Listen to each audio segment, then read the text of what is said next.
Hello, my friends. 3KO Games here. Thanks for tuning in. At long last, the Fated Summon list has refreshed. We have 20 brand new heroes, or actually 20 pretty old heroes, for us to choose from once you have pulled 100 times or more that have not been successful getting 5 stars. So, the heroes here are what has been leaked before and what has been talked about, for a good week now. So if you haven't actually watched any of those other videos, I encourage you to go seek out some of these other great content creators. I know McNulty put out a really thorough review about everybody. Dancing 007 just put out something about the Fated Summon. I haven't had a chance to see that one yet. I will go kind of quickly, and as you can see, I'm up to 100 picks, so I will choose my first. I'm not free to play, but I'm pretty cheap to play these days, so I will probably be able to choose a couple of these over the span of this Fated Summon. So that will influence, who I want to pick first based on who I have mats for and that kind of stuff. So I guess the angle that I would encourage everyone to take, if you are really far along in the game and you have like all the heroes, you might as well take somebody here, and even if they're just soul exchange fodder, right? Maybe you don't need somebody on your team. If you're just starting out, there are some of these 5 stars that will certainly be helpful for you. If you're in that mid-tier somewhere, or mid-upper, I guess, keep in mind that any of the hitters here are just not going to stand up once you are playing against harder teams. So I would encourage you not to choose somebody that just is a hitter. The stats are too old, and it's not worth leveling them up and double limit breaking and all, 25 nodes of emblems just to get them on an even tier with somebody who was released a couple weeks ago. There are some people here whose special skills are unique and very helpful, and it is worth their low stats, and all of these stats will be low. It is worth those low stats to have a hero that does that special skill. It is worth saying, hey, I'm going to sink double limit break into this person to make them stand up defensively and be able to use them. So, let's go through them quickly. Captain Nemo, never a good hero, just a hitter, so probably not. Also, you're going to see the costume bonus listed on each one of these. You don't get a costume in Fated Summons, so don't be misled by that. You don't get all this huge bonus. Captain Nemo hits 1 for 300%, or 600% if he has status ailments or negative stacks. You don't want him to have status ailments or negative stacks, and then it's hitting 1. Nope. Gargamel was very powerful a long time ago. Again, you are not getting this costume bonus. We are dealing 430% damage to the target and regenerating some health. Nope. Passepartout. Possibly. If you do not have a whole lot of healers, really with the way that they have buffed some of the 4-star healers, you can get lucky and pull like Kirill's Toon costume and all those costumes. And once you get those maxed out for less mats, less food and energy and time and resources and everything than you will spend in him, your Kirill's going to do pretty well, and there's a good blue healer. But nope, I want a 5-star healer. He'd be okay.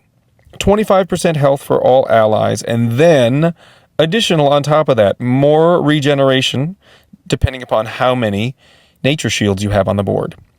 400 all the way up to 1200 HP regenerated over the next 4 turns. Then all allies get defense up, starting at 20%, and further 7% increase per each nature shield on the board, up to 76% defense up. Not horrible. Akarog, just horrible. There is such a very narrow part of the game where you might think, man, I wish that this person weren't at tank or something. That it's not worth leveling this guy up. He arranges them and then hits target in nearby. Not worth it. Lepiota, in that first row, this is definitely the first one that's really worth it. Again, you don't get this costume bonus. Her costume is very good, but her original card is very good as well. Removes all status effects and stacks from the target. Removes even status effects and stacks that are otherwise undispellable or uncleansable. That's great.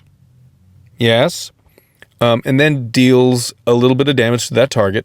It's fine. But then, very importantly, the target shifts into Abyss Ghost form for 4 turns. While in Abyss Ghost form, the target receives a little bit of damage each turn.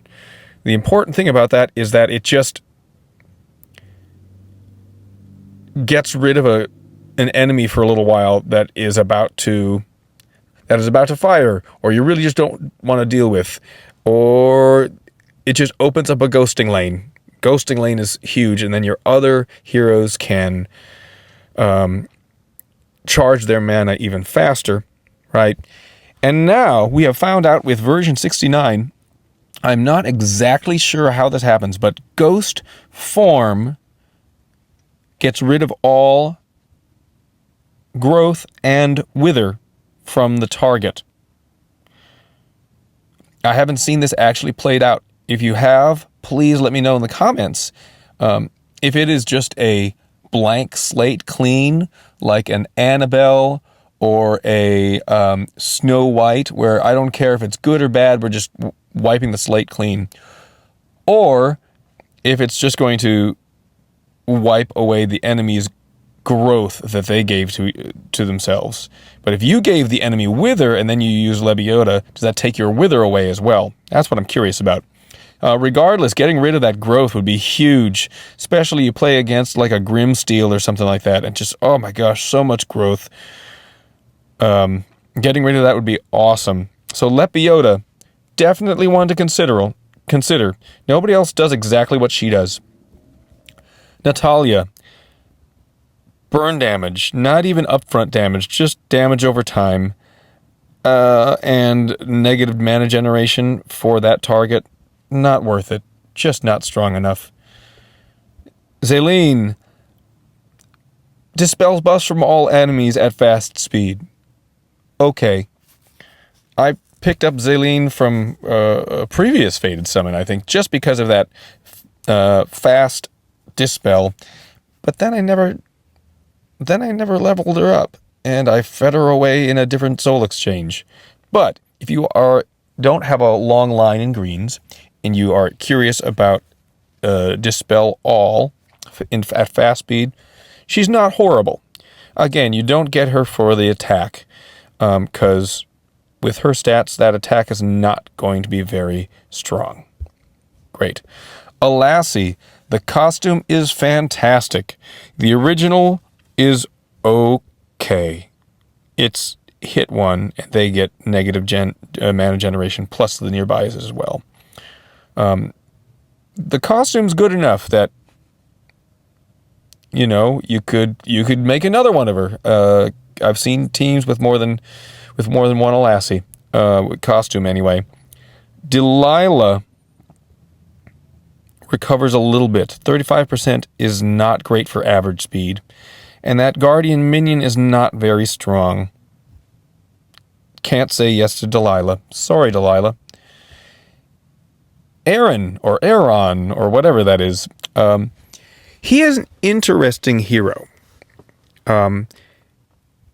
Regenerate 1,015 HP over 5 turns. That's not bad, especially for a 2018 Hero of the Month. Man, you just don't think that long ago that a healer would be that powerful. at average speed. Just seeing if Max Power Preview changes that number. It does not. It's still 1015 HP. The important part here with Aeron is a caster and nearby allies are immune to new status ailments for 5 turns, and this effect can't be dispelled. And it also cleanses status ailments from the caster and nearby. Now, this isn't getting your whole team status ailment proof, but it is getting at least himself and the nearby, which is not bad. You go against some teams with huge status ailments they're about to give you. If you have the resources and find that is an issue for you, Aeron might be somebody to consider. At that same time, you can probably get one of these 4-star reflector heroes like Goldie from the Goblin thing that's going to not do exactly what Aeron does, but also helps you deal with status ailment heroes that are attacking with status ailments in a way that's going to be cost a lot less than him. But certainly one to consider more than just a weak hitter. There's Aeron. So, first 2 rows, Lepiota definitely. Passepartout, maybe. Aeron, maybe. Next 2 rows have some interesting people. Let's look at Kong. Kong's costume is great. Kong's original is fine. Damage all. Everybody gets defense against ice, but the Kong is reflect against ice. I use that to defeat the hardest ice heroes that I have to face. I just bring Kong in and then, whoops. Sorry, you can just defeat yourself.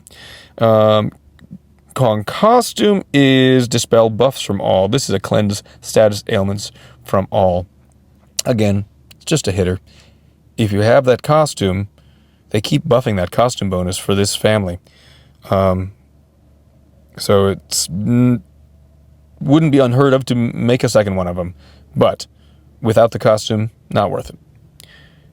Hatter, who does have a costume, but we're not going to look at that costume right now because it's not here. Still worth thinking about. Those stats are super low. 768 team power.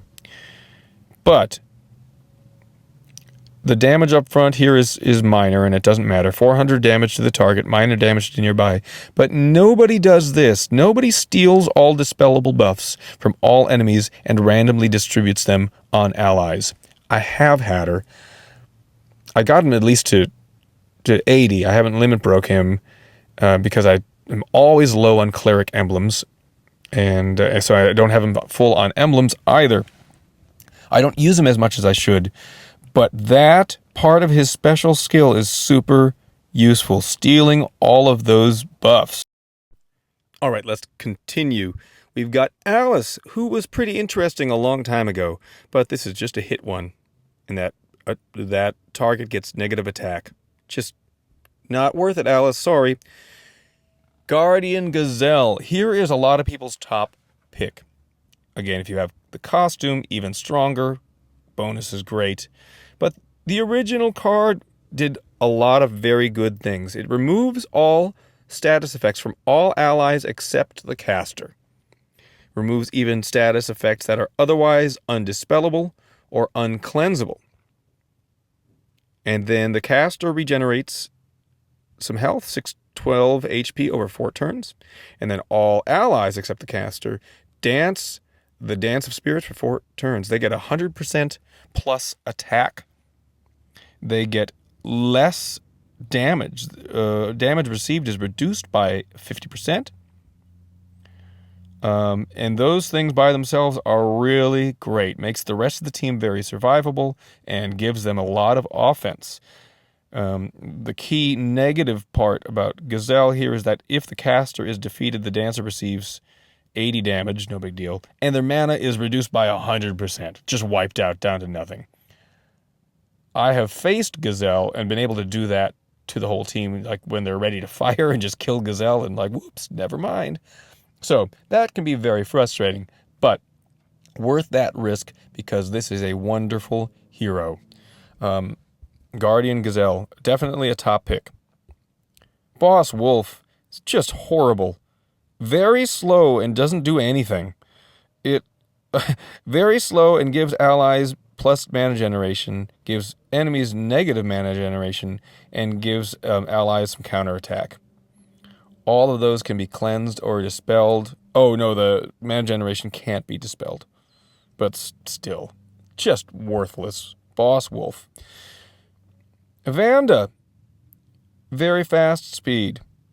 Interesting because she steals healing applied to all enemies for 2 turns. Not bad. Would be better if it was and applies to the whole team, but it does not. And then all allies are immune to new status ailments for 2 turns. Sometimes those 2 turns can be all you need. I don't think she's the worst. And status ailment immunity and stealing healing are both good. But I think there are better options. If for some reason you must have red, she might be my choice. But I would just skip it. Let's keep going. Francine, fast speed electric cut from the Morlovia family.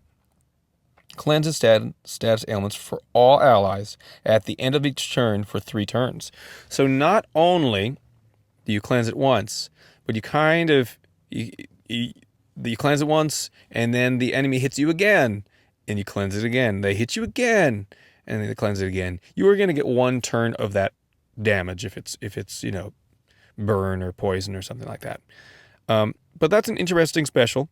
She also deals a little bit of damage and deals extra damage against ice.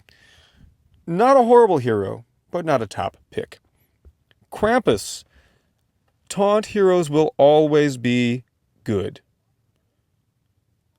So I definitely think a taunt hero, especially one like this, that gets plus defense for himself and plus attack for the rest of the allies, is pretty great. Krampus will be a top pick for me, I believe.